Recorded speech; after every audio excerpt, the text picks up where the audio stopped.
So this image really is really simply remarkably reflected radio waves which are recording different densities in the brain. And the reason why that's important is because with MRI now we can measure in particular water and fluids very accurately. And of course, as you'll appreciate, when the brain is active there'll be more water because that's when blood flow is greater. The blood is mostly water. So you can detect how blood flow is going through the brain. So what I'll be showing you during this talk once or twice is areas of enhanced activity in the brain. And that leads us to understand how things work a bit better. It's not the only technique. There are lots of disadvantages with MRI, one of which, of course, is that it's very noisy. And it is very high resolution, but it is noisy. The machines are getting better. They're always going to be noisy, I suspect, for a while. But the resolution is getting better and better. We're able to look at electrical recording as well, and we can look also at the magnetic field that the brain itself produces. Here you see some of the things of looking at blood flow. It is remarkable to think that when you tell somebody a funny joke compared with an unfunny joke, this part of the brain is more active. Extraordinary. And if you are in a scanner and you're gambling, which one of the experiments that my son's been doing with subjects in the scanner, different areas of the brain light up depending on whether they're winning or losing, and also learning about it. So we're starting to understand that. And here's something which is particularly interesting to me. This is the first publication ever, 1999, on music. It turns out that when we listen to a discord, it's quite different from a harmonious chord, and the brain response is different. Now, of course, music has become much more sophisticated in terms of our understanding of how we do this. And so we're getting more and more information about this. I mean, it's wonderful. So apparently, it turns out that actually the more you expose the brain to really sickly things, the less and less it responds after a while. The reward systems don't work because you get sick. Very briefly, one of the things we learned very early on in development, and we retain as adults, and it's not something you probably will have discussed at this meeting, but it's actually very important in neuroscience, is trust. It turns out, and the experiment is a beautiful one, done at University College London. University College London is a very unimportant university in Bloomsbury. It doesn't really compare with magnificent Imperial College. The sad thing is that actually at the moment UCL is slightly higher on the scale than Imperial. It's a big problem for us. But one of the things they've done there is to look at the amygdala, which is right in the center of the brain, quite close to the hippocampus. And that's where so much of what we understand immediately in trust occurs. It turns out that as a result of evolution, when we look at a human face, we have learned to trust it within a few milliseconds, and a few thousand, about 30 or 40 milliseconds, we recognize that this is likely to be trustworthy or untrustworthy. And it becomes important. This photograph here is my television producer, Nick Murphy. We're both wearing wetsuits, and we're having a discussion about who's going to go into the open-topped cage first with the two-column great white shark in the water. Actually, there were 18 sharks in the water that day off the coast of South Africa. And I'd watched one of these big sharks crush one of these cages completely by charging at it. And Nick, of course, being the producer, won, and I had to go into the cage first. Now, I can tell you, my amygdala was ringing like mad at that stage. And had they done MRI on me, it would have been really with a lot of blood flow, because I would be questioning my learning of whether or not the people around me were going to be the sort of people who are competent enough to get that cage out of the water on the device, because it's going to be well down, 6 meters down or so. So actually it's quite an interesting issue. It was, by the way, an amazing experience, because actually once you get down here and see these huge animals, these vast jaws, you will stop being frightened because they're so beautiful. And they have such complete control of their environment. And there's something quite magnificent about that. I have to say that Nick was good enough to join me in the cage. Oh, sorry. Let's just go back. I want to do something here, I think, quite interesting, and I would like you to listen to this recording. This is a recording of the great Glenn Gould, who died in his 50s, who was one of the great exponents of Bach. And here he is playing the saraband from the Partita No. 4 by Bach. Gould, after his early years, he was a child prodigy, refused to play in public. He would only record. He was a nightmare for sound recordists because he used to make noises while he was recording. I want you to watch him because I think it tells us something very, very important about learning. Learning is very, very important, of course, to musicians, because musicians will play without the score, and they have to learn constantly. And pianists like Glenn Gould, actually any pianist worth their salt, will practice 8 or 9 hours a day routinely. Violinists are the same. They practice very long hours. My violinist friends usually practice about 8 hours. So part of that learning is constant repetition.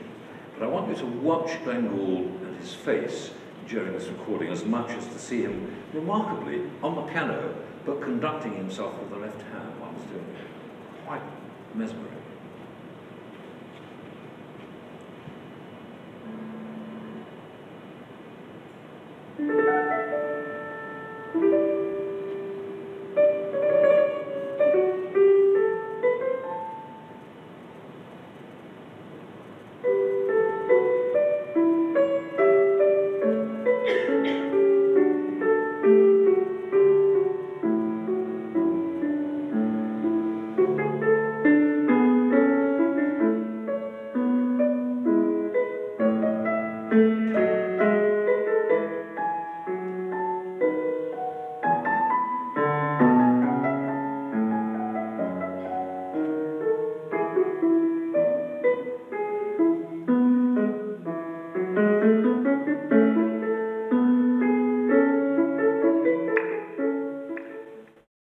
Watch him. Notice that he's phonating constantly throughout playing a piece of Bach in absolute time.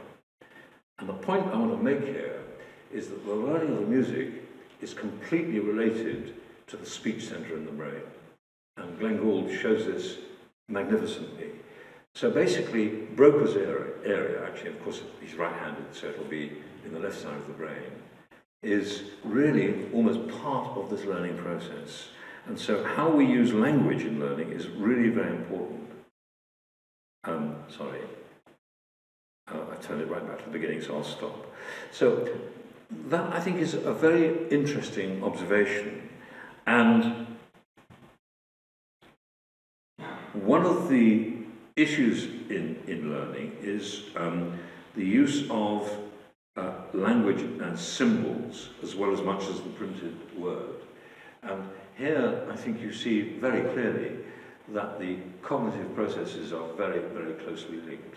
And that's only something that's recently been understood with the use of imaging, although actually, had we bothered to look at archive footage of Glenn Gould and other people playing for themselves like this, one would have probably understood that much more clearly.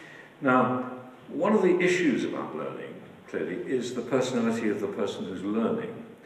And there are a number of different personality tests, but the one that stood the test of time is one that we referred to very briefly as OCEAN. OCEAN stands for openness, C is conscientiousness, E is extroversion, A is agreeableness, and N is neuroticism. Those 5 traits, which we all have in varying degrees, are recorded, by the way, on the BBC website. I think probably it's still up. It's something I'd set up about a year and a half ago, and we did a national survey. We've got about 750,000 hits. So we have some idea of national personality in different areas of the country, and we know some relationship between those people, how they learn and do other jobs as well. And it turns out that all of those traits are quite important in learning. Openness is important because the open people will be more likely, if they score high on openness, to explore new ideas. So they might be more capable of learning in an innovative context, and they'll learn new ways of doing things sometimes.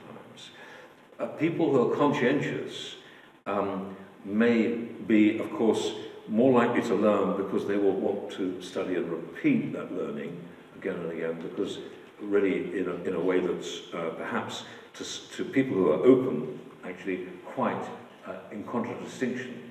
So these two may work not in synergy, but actually in opposition to each other. Very extraordinary example. Extroversion may work against learning because of our need for stimulation and therefore having a short attention span. But on the other hand, of course, extroversion combined with openness, which quite a number of people who are creative have, may be very valuable in learning too.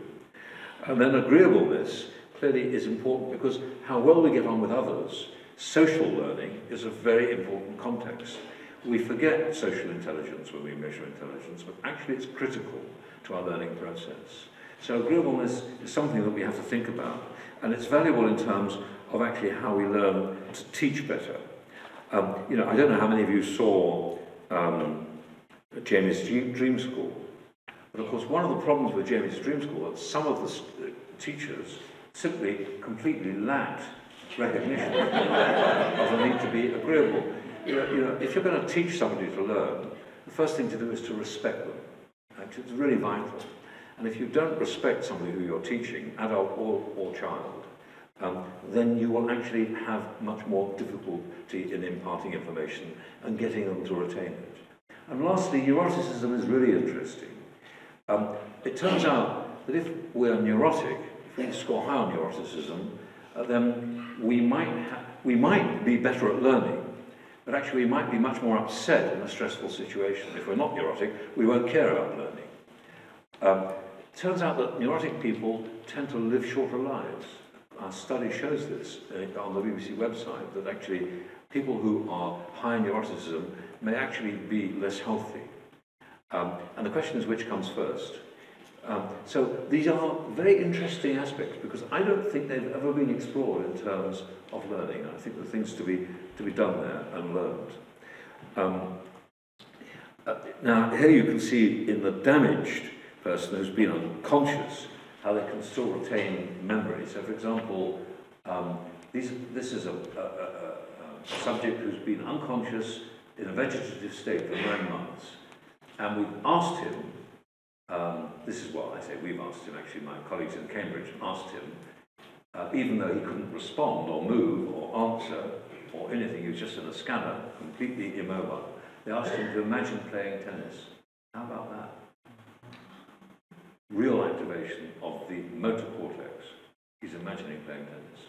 So it's worth bearing in mind that that brain function can go on even when we are almost dead. And one of the last mechanisms to leave us as we are dying is hearing. That's a very, very critical issue. And therefore, I think we have to say that even in people who are brain damaged, very severe brain damage, you can see how much brain has been lost here, of the frontal and temporal cortex and parietal cortex. We have to be much more aware that they will still be likely to be capable of learning if we put things in the right sort of way. One of the problems with memory is that, of course, it's processed through the cortex, which is subject to all sorts of external influences. This is a photograph of me flying in a hot air balloon. We showed it on television, and we showed it to a number of parents of children, and we asked them, I'm sort of 3,000 feet up, and we showed a photograph of what I could see from the balloon, and we asked them what they remembered of their first experience in a hot air balloon, because we'd said that we'd traced their family history, and we heard that they'd all been up in a hot air balloon at the age of 6 or 7. Actually, none of them had actually been up in a hot air balloon. What was interesting was that they tended to deny that they remembered being in a hot air balloon, but the following morning, about 60% of our subjects phoned us to say, oh, I remember, actually, and I remember from the photograph you showed me as a child that I was indeed in a hot air balloon and forgotten about it. And they then recalled experiences which they actually hadn't had, how I was frightened, how I was elated, how I was extraordinarily worried about coming down again. So it's worth bearing in mind that my hot air balloon here is one that actually hasn't left the ground. In fact, here is my producer tending a bicycle, and she's got the reflector to get the light on my face. And of course, the burners aren't lit. So you can fake all sorts of processes in learning by the manipulation of memory.